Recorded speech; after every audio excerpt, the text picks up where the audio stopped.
We are marshaling our nation's vast energy abundance, and the United States is now the #1 producer of oil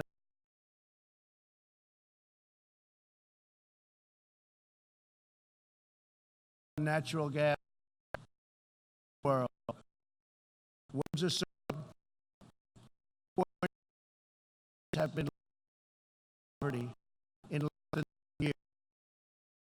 As we rebuild the unrivaled might of the American military, we are also revitalizing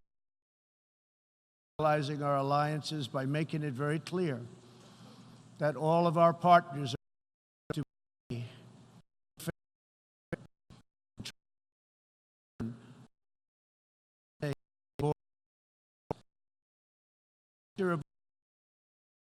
for national ambitious campaign to reform international trade. For decades, the international trading system has been easily exploited in very sourced and full.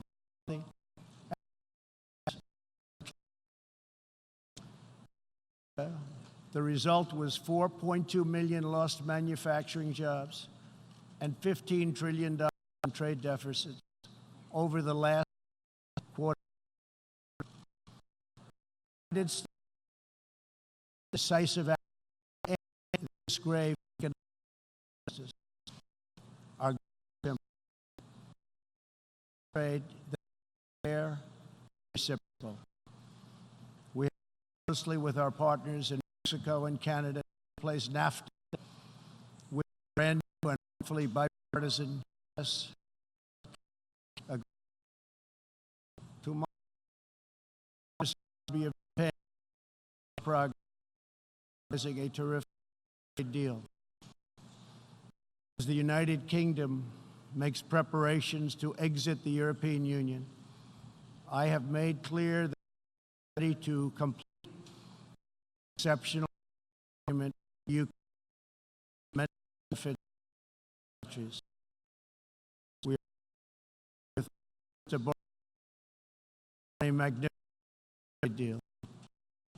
The important difference: America's new foreign trade concerns our relationship with China.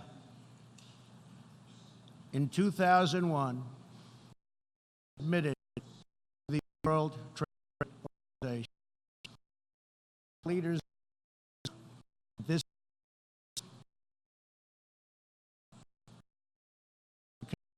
and strengthen to provide things that were unacceptable to us, and for private property, and for the rule of law.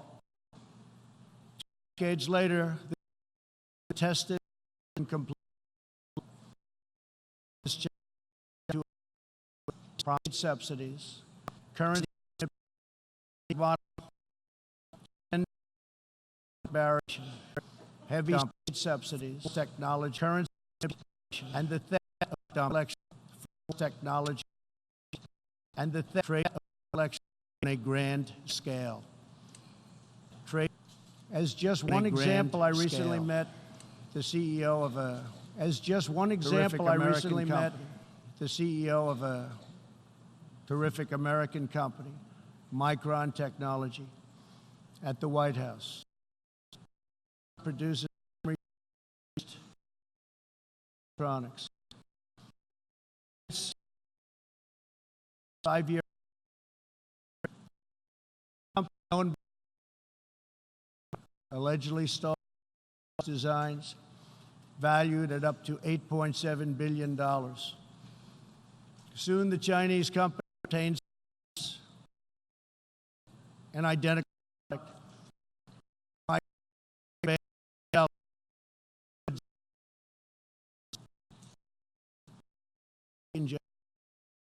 The United States lost 60,000 after China entered the WTO. This is happening all over the globe. The World Trade Organization largest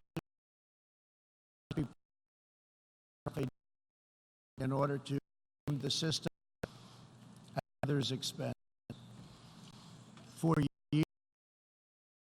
years, these abuses were tolerated, ignored, or even encouraged. Global pull over them to interest, but as far as over. To confront these unfair practices, I placed massive tax on more than $500 billion worth of Chinese these supply chains are relocating and paid to our trade. The American people are absolutely exploring a relationship with China. Hopefully we can reach an agreement that will be beneficial for both countries. But as I have made very clear, I will not accept a ban on people. As we endeavor to stabilize our relationship, we're also carefully monitoring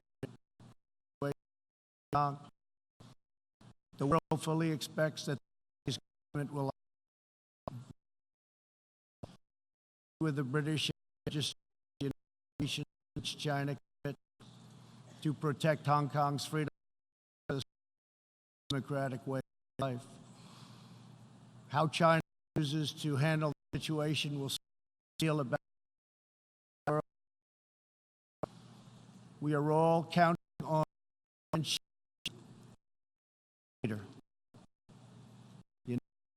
is not in conflict with any other nation. We desire peace, cooperation, mutual with all. But I will not fail to defend interests. One of the greatest security threats loving nations today, the repressive regime of Iran. The regime's record of death and destruction is well known to all. Only as a sponsorism. Iran's tragic both Syria and Yemen.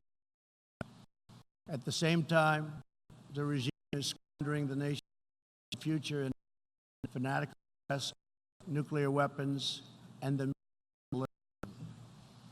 We must allow this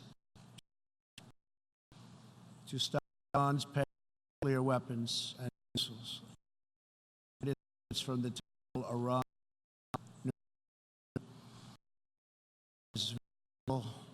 time not allowed in of important sites and did not cover ballistic missiles. With we have implemented severe economic sanctions on the sanctions escalated its violent and unprovoked aggression in response to Iran's recent attack on Saudi Arabian oil facilities, on Iran's central bank and sovereign wealth fund. Act. No responsible government should subsidize Iran's bloodlust. As long as Iran's menacing behavior, sanctions will be. Iran leaders will have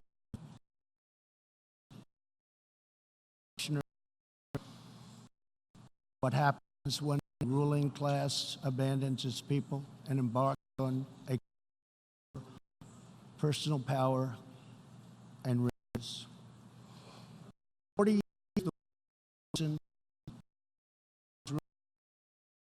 as they at everyone else, they ritual chants of death to America and trafficking monstrous anti-Semitism. Last year, the Supreme Court was a tumor. It has to be removed and eradicated. It will happen. America will never tolerate such anti-Semitic hate. Fanatics long used hatred of Israel to destroy failure. Thankfully, there is a growing recognition in the wider Middle East. There is a common interest in battling extremism and unleashing economic opportunity. That is why it is so important to have full normalization between Israel and Israel. Only a relationship on common respect and tolerance can be a better. Non-citizens deserve a government that cares about reducing poverty, ending corruption, and increasing jobs. Money to fund and manage abroad and at home. After decades, it is time for Iran's leaders to step forward, stop threatening other countries on building up their own, to finally put the Iranian people first, is ready to embrace friendship with all who genuinely seek peace. Many of America's closest friends today were once our greatest foes. We want not adversaries. To know war. Only the courageous can choose peace. For this same reason, we have pursued bold diplomacy on the Korean Peninsula. Jung, like on his country, is full of this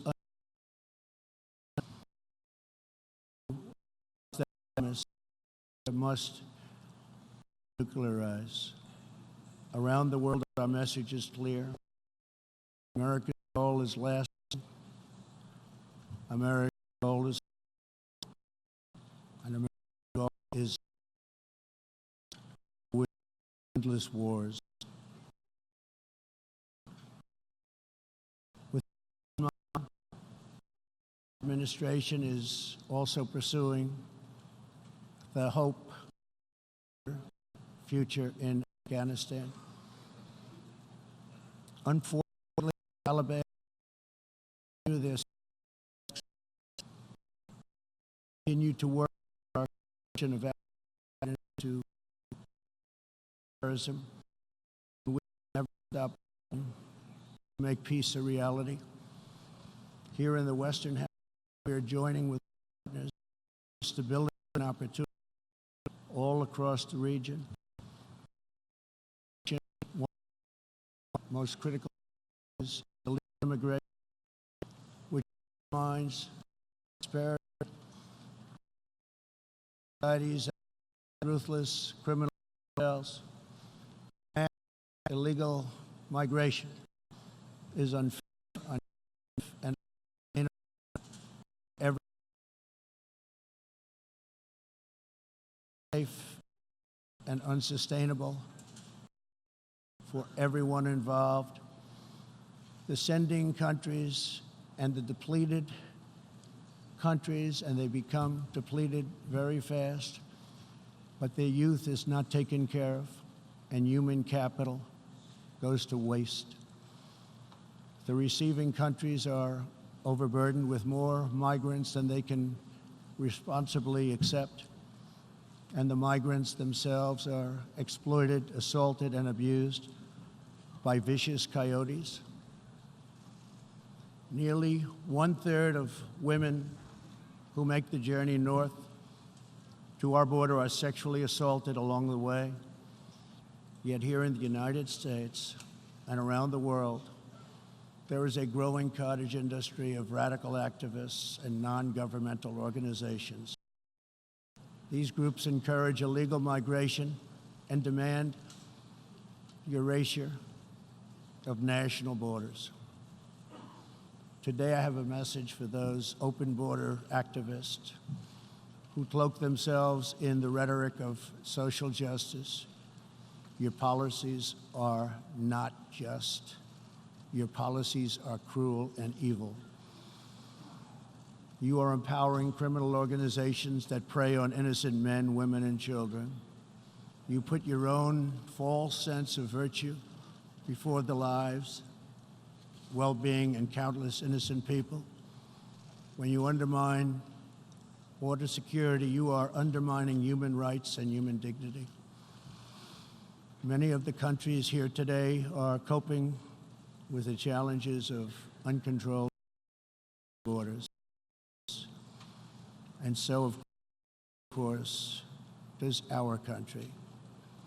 Today, we must resolve to work together to end human smuggling, end human trafficking, and put these criminal networks out of business for good. To our country, I can tell you sincerely, we are working closely with our friends in the region, including Mexico, Canada, Guatemala, Honduras, El Salvador, and Panama, to uphold the integrity of borders and ensure safety and prosperity for our people. I would like to thank President López Obrador of Mexico for the great cooperation we are receiving and for right now putting 27,000 troops on our southern border. Mexico is showing us great respect, and I respect them in return. The U.S., we have taken very unprecedented action to stop the flow of illegal immigration. To anyone conducting crossings of our border illegally, please hear these words. Do not pay the smugglers. Do not pay the coyotes. Do not put yourself in danger. Do not put your children in danger, because if you make it here, you will not be allowed in. You will be promptly returned home. You will not be released into our country. As long as I am President of the United States, we will enforce our laws and protect our borders. For all of the countries of the Western Hemisphere, our goal is to help people invest in the bright futures of their own nation.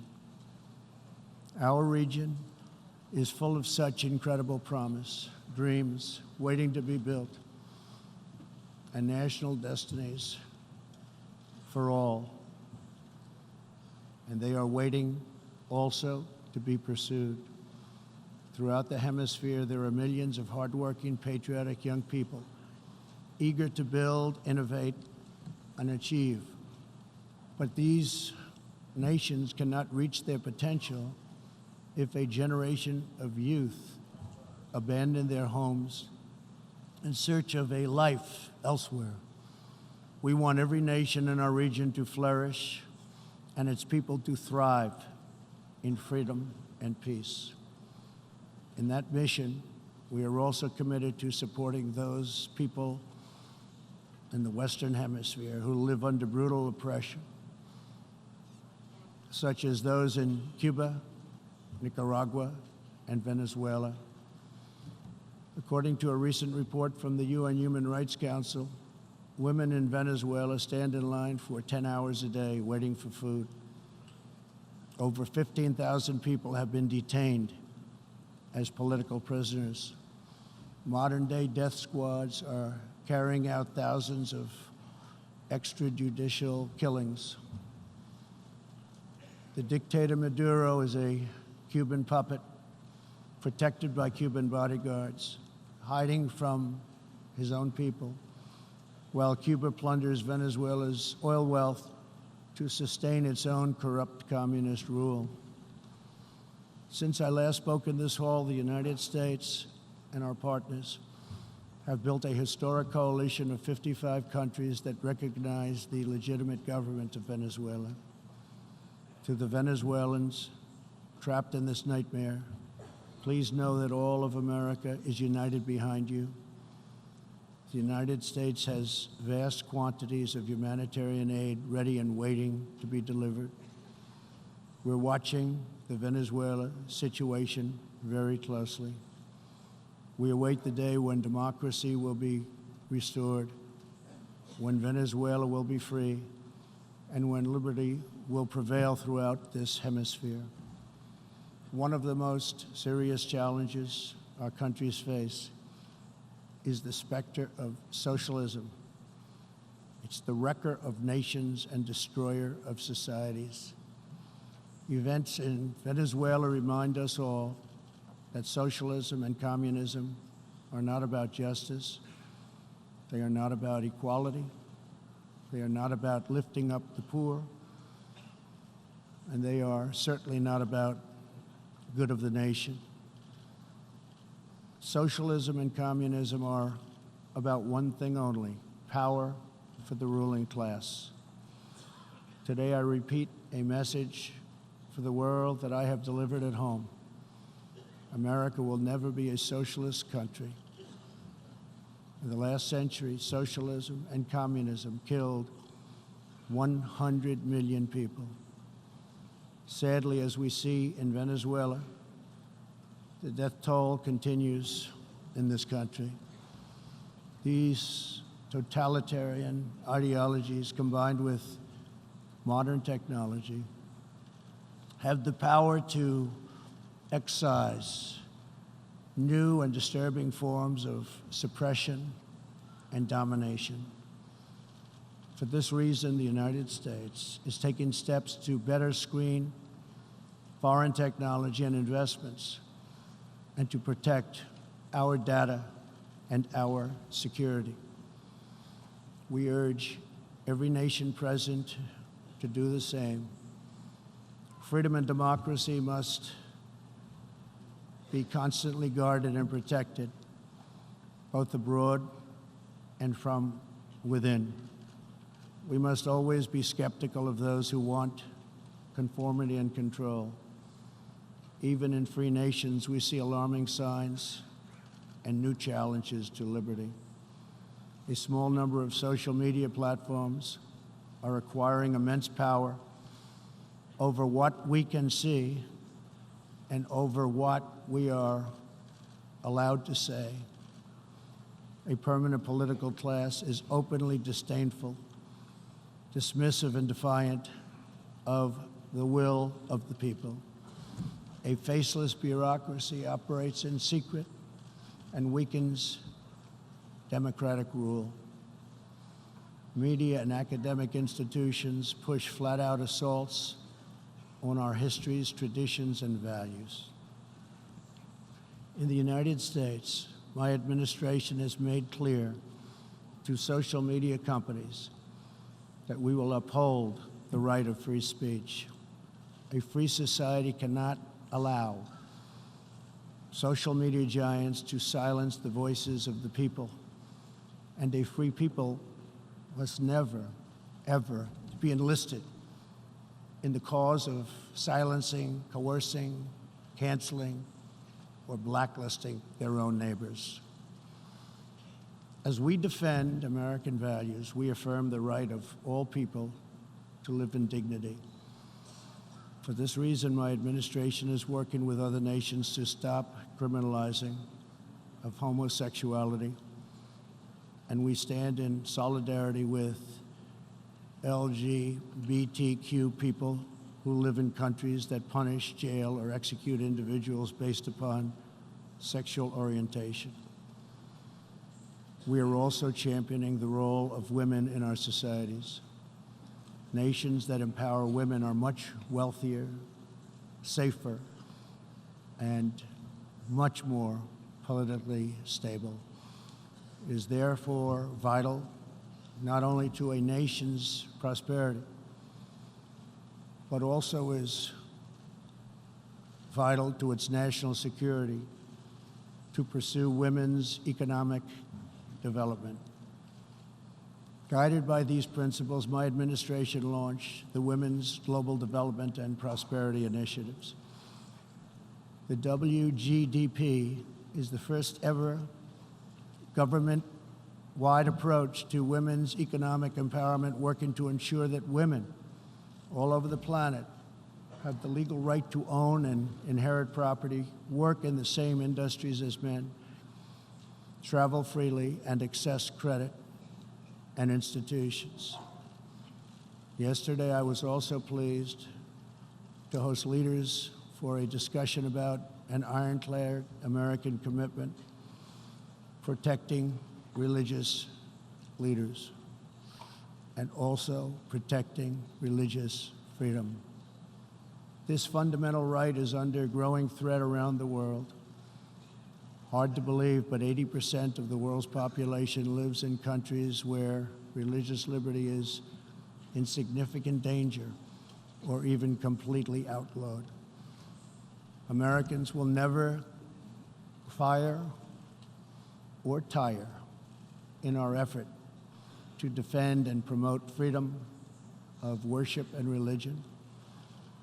We want and support religious liberty for all.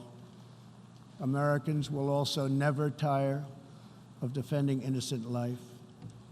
We are aware that many United Nations projects have attempted to assert a global right to taxpayer-funded abortion on demand, right up until the moment of delivery. Global bureaucrats have absolutely no business attacking the sovereignty of nations that wish to protect innocent life. Like many nations here today, we in America believe that every child, born and unborn, is a sacred gift from God.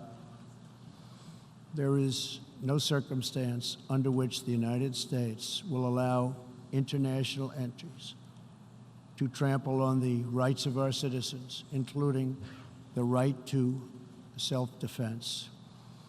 That is why this year I announced that we will never ratify the UN Arms Trade Treaty, which would threaten the liberties of law-abiding American citizens. The United States will always uphold our constitutional right to keep and bear arms. We will always uphold our Second Amendment. The core rights and values America defends today were inscribed in America's founding documents. Our nation's founders understood that there will always be those who believe they are entitled to wield power and control over others. Tyranny advances under many names and many theories, but it always comes down to the desire for domination. It protects not the interests of many, but the privilege of few. Our founders gave us a system designed to restrain this dangerous impulse. They chose to entrust American power to those most invested in the fate of our nation, a proud and fiercely independent people. The true good of a nation can only be pursued by those who love it, by citizens who are rooted in its history, who are nourished by its culture, committed to its values, attached to its people, and who know that its future is theirs to build or theirs to lose. Patriots see a nation and its destiny in ways no one else can.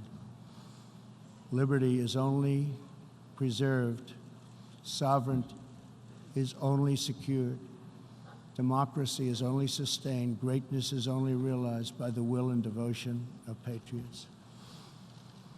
In their spirit is found the strength to resist oppression, the inspiration to forge legacy, the goodwill to seek friendship, and the bravery to reach for peace.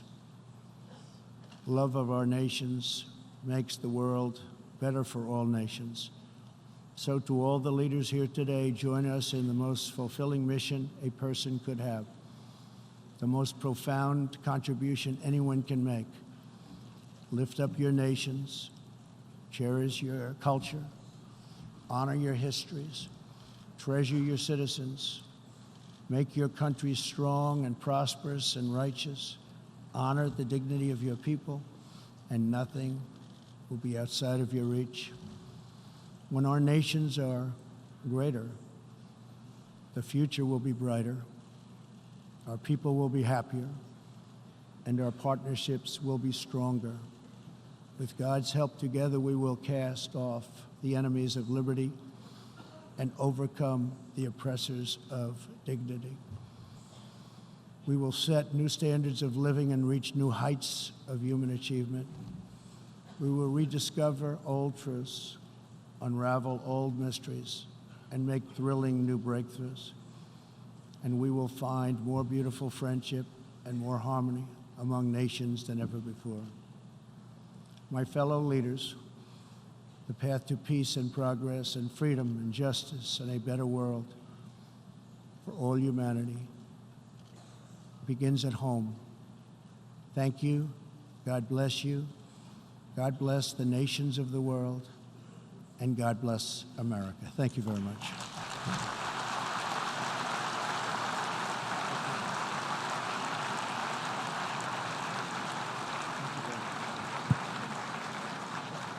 On behalf of the General Assembly, I wish to thank the President of the United States of America for the statement just made.